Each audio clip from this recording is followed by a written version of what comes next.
My name is Glenn Enoch. I'm Vice President of Integrated Media Research at ESPN. So I mean, we spoke with Disney something Labs, but he's also done a lot of stuff on The Disney Media and Ad Lab. So Yeah. was it Dwayne Veron? yeah. So He was the first person we spoke to today. All right.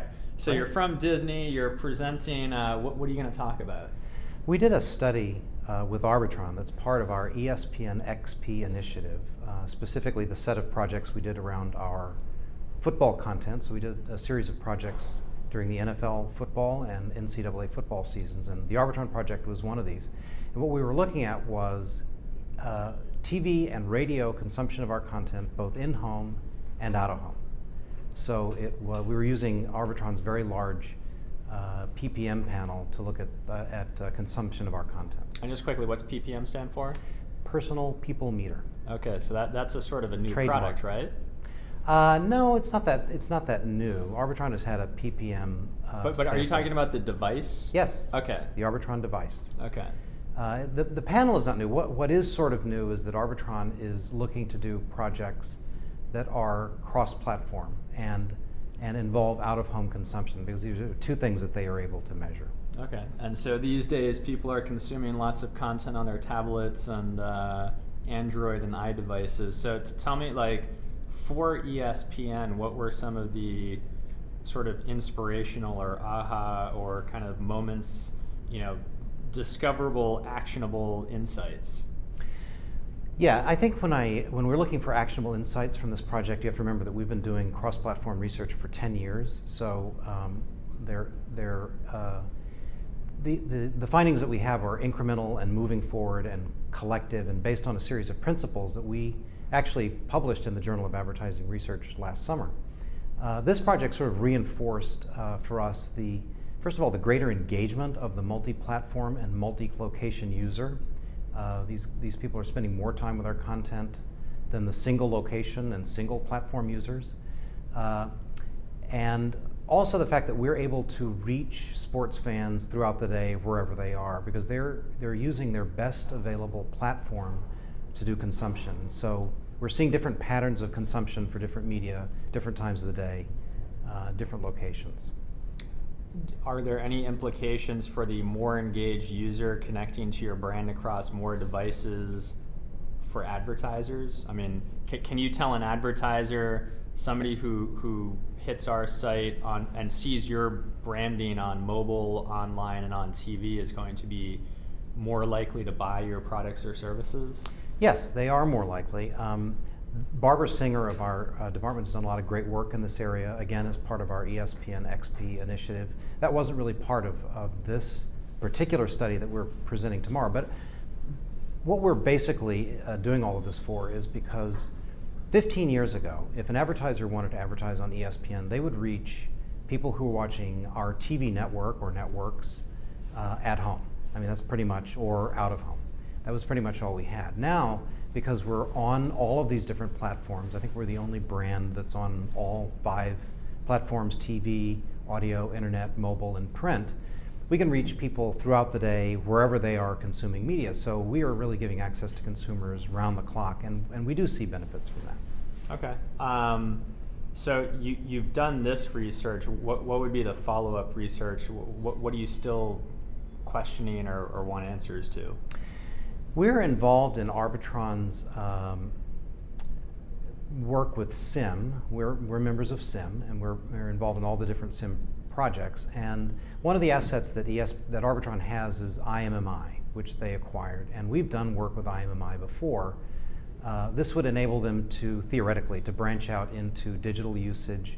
And so we would be getting TV, radio, and digital usage all in one study, and we're having conversations. We're not there yet, but we're having conversations with Arbitron about this. Okay. ESPN, obviously a publisher, obviously across multiple platforms. So what kind of trends are you seeing in terms of ad dollars migrating to your platforms? I mean, where's the most explosive growth in terms of revenue and users? Well, it's easier to answer the question of where we see the users. I think that if there's a big lesson from all of this, it's that although we didn't know what was going to happen when we started putting all this content on different platforms. What did happen was that it resulted in multiplied usage. So none of this is cannibalistic. We didn't see any decrease in our TV audiences. In fact, last year ESPN, the television network, had its highest rated year ever. Not just our highest number of persons fueled by a greater population, but our highest rating, our highest rate of usage.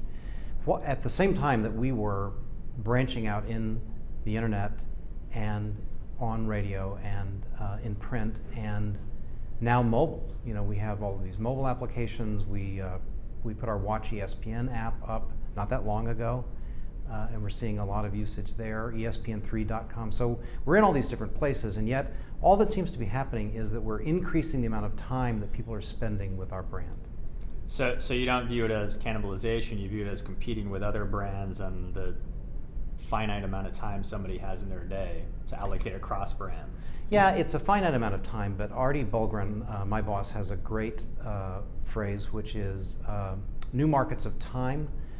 In the past, the amount of time that people could spend with media was constrained. You know, if you were in a certain location that had a certain device, you could do a certain kind of usage. But with digital devices, you can use media throughout the day.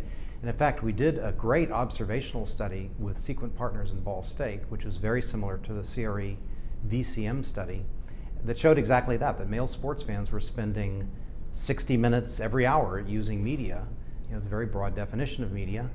But they were engaged with media pretty much as long as their eyes were open. And so all these different parts of the pie are able to grow because the pie itself is getting bigger all the time. Obviously, online video consumption is exploding, and I mean, I can't go on to ESPN without watching 3 or 4 videos. So can you talk about what trends you're seeing as it relates to online video and maybe research you're doing around ad formats? Because on ESPN.com, I think all I see are really pre-roll. So are you exploring other formats, and where are you in terms of, you know, adding other formats to your, you know, ad inventory mix? Yeah, I'm not really the guy to speak to the ad formats. Barbara Singer or Dave Coletti especially, who's in charge of our digital research group, could really speak to that. In terms of the trends, you know, again, over the years, what we've seen is more and more people not just watching us on TV, but using our other platforms to consume ESPN. And certainly during the World Cup, where we were sort of forcing people out of their normal modes of behavior, we were seeing enormous lift. And from digital alone, we saw about a 17% lift in minutes over our in-home TV audience. And that's really only going to grow in the future. By that, do you mean you were streaming the same games online as people could watch on TV? We were making the matches available on all these different platforms.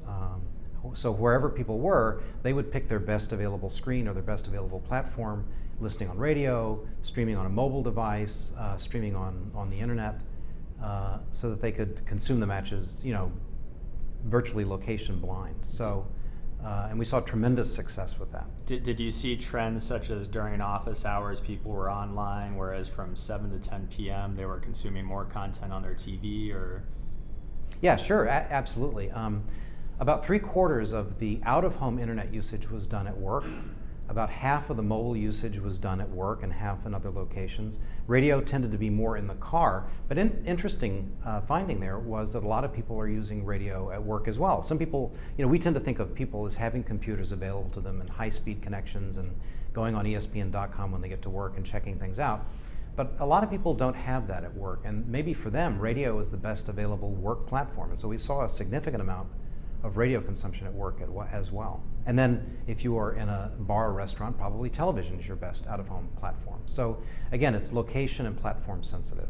What research project are you excited most about coming up kind of in your pipeline of projects? Like what are you excited to most explore? You know, you have tons of data across platforms and devices. Yeah, ESPN XP is a great initiative to be a part of. It's a little bit like drinking from a fire hose. We just have so much going on with it. We're very excited about USA Touchpoints.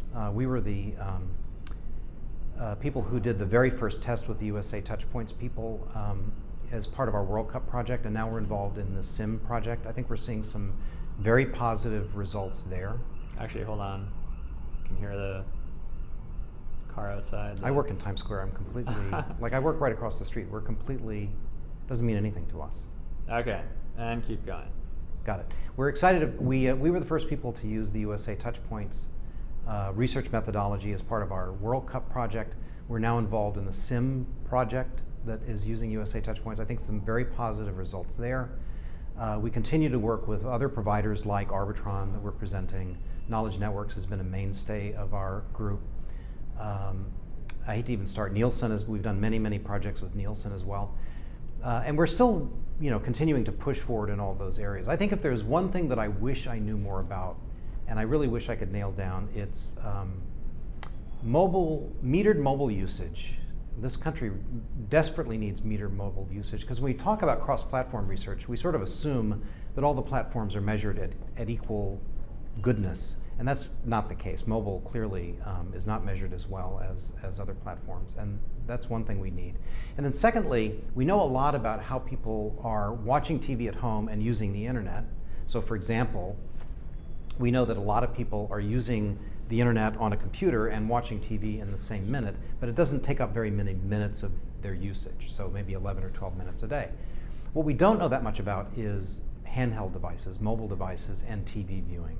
Certainly with the advent of the iPad, there's been a lot of speculation that people are watching TV and using the iPad as a supplemental device. We need to know more about that, and we don't know as much about that as we need to. So that's an area that we're going to spend a lot of time looking at in the next year or so. Is it possible now to tie together, I mean, if let's say Comcast is my cable provider and I also cable television, I also have cable internet, so I'm on my iPad through my home Wi-Fi, can they determine that, hey, the same person is on TV, watching ESPN and on the ESPN.com website? I'm sure they can. The trick is getting your hands on the data. And there are a couple of projects out there, not to get into any details with providers that we don't have any contracts with, but people do offer single source measurement. But again, we're just starting in this area, and there's a lot of complications. It sounds really easy, if all this data is going back to the provider, I should be able to easily measure what somebody's doing, but there's a lot of data editing issues. There's a lot of how representative is the data that I can get my hands on, sort of questions that we're working through. And I know that this is one of the things we're spending a lot of time in these SIM subcommittees talking about is, what are the data we're getting in? How do we cleanse and edit those data so that it means something when we start analyzing it? All right, last question. What are some common themes you're hearing from the ad sales guys as they come back to your team and say, we're pitching brands or even current customers, and here are questions they're asking us? Yeah, Barbara Singer is the ideal person to ask that question. I would say, in a general way, what we're hearing is, what is the value of cross-platform advertising? Everybody feels like it's a good thing to do, but we need to start nailing down some of the aspects. And we sort of divided this into two parts. One part is the audience part. So if we knew everything there was to know today about the effect of cross-platform advertising, what is the difference between an ad I see on TV and a banner that I see on the internet and something I see on the mobile phone. If we knew all of that stuff, advertising agencies really couldn't plan a campaign today because we lack the simplest sort of cross-platform reach and frequency information that we need to do that. And that's kind of what I've been concentrating on, is the cross-platform audience piece. We have also then in the lab and Disney Media and Advertising Lab and in other places been working on what are the effects of, I see an ad on TV, I see something on the internet, does 1 + 1 equal more than 2? And so far, we find that it does. Perfect. That was great.